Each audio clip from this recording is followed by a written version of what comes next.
Hey guys, welcome back to Clownfish TV. This is Kneon Geeky Sparkles. Sitting this video out, we're going to talk about the collapse of Diamond Comics. It looks like it's game over for Diamond Comics. They've actually changed their bankruptcy filing from Chapter 11 to Chapter 7. And what that means, for those of you who don't know, is Chapter 11 is you're still attempting to course correct the business. You're basically putting a pin in your debts and trying to reorganize the company, but there is still a chance that you could become solvent. Chapter 7 is game over. That's it, man. It's done. You're liquidating everything. You are completely out of business. So let's take a look at this. This is not a good thing for the comic book industry now. Diamond did sell a lot of its stuff to another company, which they're Diamond too, I guess. I don't know. It's very confusing. All I know that is as far as comic book retail goes, this is going to make things considerably harder, and publishers are scrambling now. A lot of people, the last time I checked, they still had their books in limbo. Diamond was apparently selling them out the back door to discount stores like Ollie's without their permission. I mean, this whole thing is a massive cluster F of magnanimous proportions. It is not going to have a positive effect on the comic book industry. Now, Marvel and DC and Image, the big players, they will be fine. They've already jumped ship to Penguin and Lunar and all these other companies that popped up during the pandemic. But this is the end of an era, and a lot of comic shops relied on Diamond as their sole distributor, which was a huge problem. It was a critical point of failure, right? You take out Diamond, you take out the comic book industry. Thankfully, Marvel and DC wisened up during the pandemic when Steve Geppi, the owner of Diamond, decided he was going to crawl under the desk into the fetal position and pretend that the pandemic wasn't happening, and decided he was going to put the entire comic book industry on pause, and it did not work out very well for him. That was actually the death blow, I think, for Diamond. Nobody trusted them. The big players pulled out, and they went on to try to distribute on their own. And let's be honest here, outside of comic specialty shops, and there are fewer and fewer of those, most of the comic sales are probably through places like Amazon, bookstores, trades. That's where most of the revenue is actually coming from. So the smaller players are going to be kind of left out in the cold. They always have been. We're going to talk about this. Before we get into it any further, please subscribe for more pop culture news, views, and rants, guys. If you want more Clownfish TV, go out to more.clownsfishtv.com for content that we do not have on YouTube, because, we don't trust YouTube. YouTube's in a really weird place right now. So this is coming from Graphic Policy.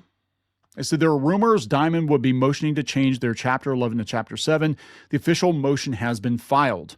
And their filing, Diamond describes things as challenging cases. As part of the process, Diamond took on financing from JP Morgan Chase Bank as a credit agreement, which helped with financing and creating liquidity through the process. Basically, you sell a bunch of your stuff, and now you've got cash to pay off your debts. The latest financing agreement was extended to November 14th, and since then, Diamond and JP Morgan held discussions for a further amendment to provide more financing through the process. During that, JP Morgan said it was unwilling to finance Diamond further through the Chapter 11 process. During the December 8th hearing, Diamond informed the court it was going to convert to Chapter 7 due to a lack of funding. So JP Morgan basically cut up the credit card, said, your credit's no good, Diamond. You're not paying your bills. Diamond and JP Morgan did agree to short-term and limited extension of their agreement to transition the case to Chapter 7. In Chapter 7, the court-appointed trustee sells the debtors' non-exempt assets to pay off creditors, allowing the debtors, in this case Diamond, to pay off their debts. Chapter 11 attempts to reorganize and continue operation. The primary goal of Chapter 7 is to liquidate and sell everything, cease operations, and distribute the funds. It also allows owners who personally guarantee business loans to discharge those personal liabilities. So Geppi can jump ship.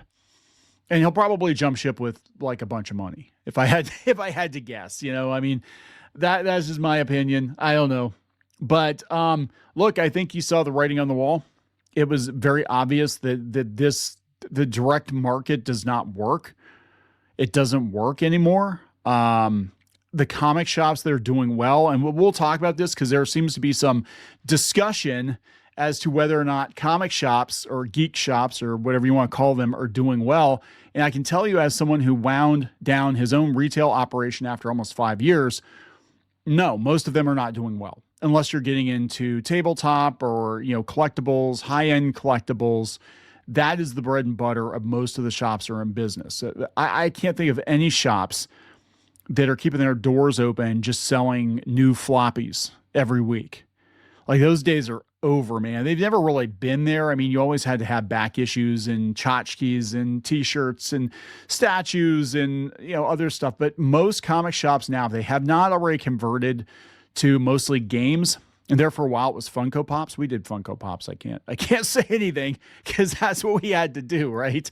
But if they haven't converted to collectible card games or tabletop games, I would say collectible card games, Pokemon and Magic, then they're probably basically a vintage store. They're probably selling old back issues. Some of them are selling, retro video games, vinyl records, action figures, toys. We dealt in that. We dealt a lot with toys and vintage toys. That is probably what they're doing to stay in business. It is not monthly floppy comics. So, to be honest, it might not have much of an impact on the stores that are left, because a lot of them, if they're buying Marvel and DC, they get those from other distributors. If they're buying manga, you get that from another distributor. We actually carried manga. We did not carry floppies. I put a post up on Twitter. It was so damn weird. I put a post up on Twitter, and a certain salty comic book YouTuber was like, boy, that's weird that you had mentioned you didn't carry floppies. And the reason because we were going out of business. Well, we're closing the business down. The reason we're closing the business down is I didn't want to sign another 5-year lease. I have to shell out thousands of dollars a month just to keep the doors open. It was like, yeah, I'm too old for this shit. And it's not going to get better. I'm sorry. It's not going to get better, but your miles may vary. Right. But, they were kind of like, hey, why are you mentioning floppies at all? Isn't that kind of weird? And why would you carry floppies at all? I'm like, oh, that's a good question. I mean, we actually thought about it, but there was zero demand for floppies. We sold a lot of manga. We sold a lot of what tabletop stuff we had. I didn't go heavy into tabletop because we had a competitor who was doing that first. And, we were actually pretty friendly with the guy. So I didn't want to, kneecap him because that was literally all he did. And we had the whole arcade and the anime stuff and all that stuff. We sold manga, and all that stuff came from other distributors, right? We have multiple distributors for different things. We never dealt with Diamond. We never opened an account with Diamond. If we got Diamond stuff, a lot of times it would come through our toy guy, our toy distributor. Like, we get Diamond Select toys, but it'd come from them, and we would just roll it into a bigger order for other stuff. But yeah, so I'm not sure. I'm not sure what it's going to do to the existing shops. I just know that this is going to be a death knell for a lot of smaller publishers because they depended on Diamond, and that's a dumb idea. I'm going to be honest. Like, at this point, if you have not pivoted as a publisher, if you have not pivoted to direct to consumer, and you're not Marvel or you're not DC, you're fucked. Pardon my French, but you are. I mean, you're going to have to figure something else out. In Chapter 7, yeah, they said they liquidated everything. Diamond is now seeking an order to provide conversion to Chapter 7 effective as of the 5th business day after the proposed order. That'd be on January 14th. In March, Alliance Entertainment won the bidding process to purchase Diamond's assets for $85 million. How are they even worth that much? Because what do they have? It's like, Diamond then states Alliance revised their bid after negotiations between the two parties, and due to a lack of progress, Universal and Sparkle Pop won with their backup bids. From there, litigation spun out involving Diamond, Alliance, and Sparkle Pop about the process with claims and counterclaims in court. Eventually, after more drama, Universal and Sparkle Pop were approved as far as the sale in May 2025. The sale proceeds were used to reduce the debtor's outstanding obligations. On July 23rd, Diamond UK was sold and the sale was approved in August. The big issue is inventory that Diamond still has from publishers. There it is. This is currently being litigated in separate lawsuits between Diamond and over 30 publishers. Everybody put their eggs into this basket, and it had a broken handle, right? I mean, anybody who was paying attention could have looked at the situation with comic shops, with the direct market, and been like, if anything happens to Diamond, everybody's screwed. Why would you depend solely on Diamond to sell your books? Because it was easy? How much harder is it to just sell them through Amazon or sell them through Walmart.com, not retail, because people have tried that and it doesn't work very well, but sell your books directly. Shopify, Amazon, Walmart, Etsy, whatever. you're probably going to be better off. You're probably going to make more profit per book than just sending all your stuff to Diamond and hoping for the best, hoping the comic shops order it. Set up a wholesale site on your website. Peter Simeti did that with Alterna. Do that, right? I mean, it's all the signs were there. They were all there, and you guys still didn't. I mean, look, it's neither here nor there. That's like telling somebody after they have a heart attack that they should probably work out more and stop eating burgers. But it's all those signs were there. So this is what coming from the document, I guess. The debtors' post-sale closing efforts have enabled the debtors to recover additional value for the debtors' estates and to continue their efforts to monetize assets for the benefit of their creators.